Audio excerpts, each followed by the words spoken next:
Hello friends, જય શ્રી કૃષ્ણ. મારા કિચનમાં તમારું સ્વાગત છે. આજે આપણે ગરમીથી રાહત આપે તેવી મસાલા છાશ બનાવીશું. બહુ ટેસ્ટી લાગે છે, સાથે ડાયજેશનને પણ સારું રાખે છે.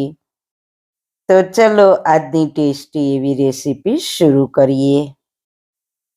વાળના તમામ પ્રકારના પ્રશ્નો સોલ્વ કરતું 42 જડીબુટ્ટીઓથી બનાવેલું ઔષધિ તેલ, જે અમે લોકો જાતે જ ઘરે તૈયાર કરીએ છીએ, કોઈ પણ કેમિકલ્સના ઉપયોગ વગર. બિલકુલ નેચરલ છે. 42 જડીબુટ્ટીઓ ભેગી કરીને લોખંડની કડાઈમાં ઔષધિ તેલ તૈયાર કરવામાં આવે છે. જો તમારે ખરીદવું હોય તો તેના ઓર્ડર અમે લઈએ છીએ. ઓર્ડર કન્ફર્મ કરવા માટે વોટ્સએપ નંબર સ્ક્રીન પર જોઈ શકો છો. જો તમારે આ તેલનો પૂરો વિડીયો જોવો હોય તો તમને આ ચેનલ પર મળી જશે અને ડિસ્ક્રિપ્શન બોક્સમાં લિંક પણ મૂકેલી છે. સૌથી પહેલા ઠંડી ઠંડી અને ટેસ્ટી મસાલા છાશ બનાવવા માટે મેં 1 કપ દહીં લીધું છે, 2 ગ્લાસ ઠંડુ પાણી અને 1 લીલું મરચું, 1 નાની ચમચી સંચળ પાવડર, 1 નાની ચમચી મીઠું અને પોણો કપ ફોદીનાના પાન લીધા છે અને પોણો કપ ઝીણા સમારેલા ધાણા ભાજી. બંને પાનને ધોઈને પછી જ મેં લીધા છે. સાથે 1 નાની ચમચી મરી પાવડર અને 1 નાની ચમચી શેકેલા જીરાનો પાવડર લીધો છે. હવે લઈશું મિક્સર જાર, તેમાં ફોદીનાના પાન અને ધાણા ભાજી સમારીને લીધી છે તે એડ કરી દઈએ.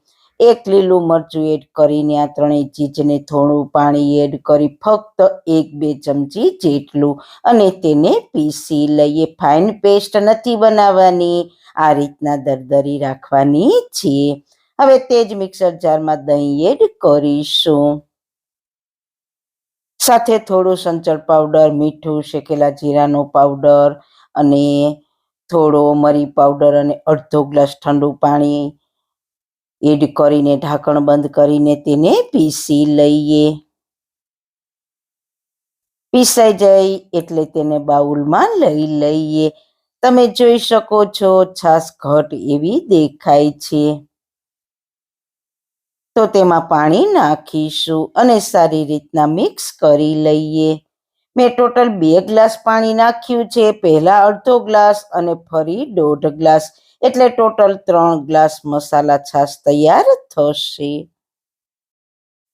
ફરી થોડું મીઠું, સંચળ પાવડર, શેકેલા જીરાનો પાવડર અને મરી પાવડર એડ કરીશું. જોઈને નાખવાનું, આગળ પણ આપણે બધા મસાલા એડ કર્યા હતા. હવે તેને ઝેરણીથી મિક્સ કરી લઈએ. તમારી પાસે આ રીતના ઝેરણી ના હોય તો તમે બ્લેન્ડરનો પણ ઉપયોગ કરી શકો છો.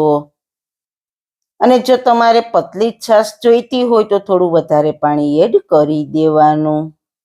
તો આપણી ટેસ્ટી એવી મસાલા છાશ તૈયાર થઈ ગઈ છે. તો પહેલા તેને સર્વિંગ જારમાં એડ કરી દઈએ. સર્વ કરતા પહેલા મિક્સ કરીશું. હવે તેને સર્વિંગ ગ્લાસમાં સર્વ કરીશું. ઉપરથી મરી પાવડર અને શેકેલા જીરાનો પાવડર દેખાવમાં ખૂબ જ સુંદર લાગશે. ઉપરથી ધાણા ભાજી અને ફોદીનાના પાનથી સજાવીશું. તો આપણી ઠંડી ઠંડી મસાલા છાશ પીવા માટે તૈયાર છે. તો મિત્રો, મારી રેસીપી સારી લાગી હોય તો મારા વિડીયોને લાઈક, શેર અને મારી ચેનલને સબસ્ક્રાઈબ કરવાનું ના ભૂલતા. ફરી મળીશું એક નવી જ રેસીપી સાથે, નવી વાતો સાથે. ત્યાં સુધી બધાને મારા જય શ્રી કૃષ્ણ.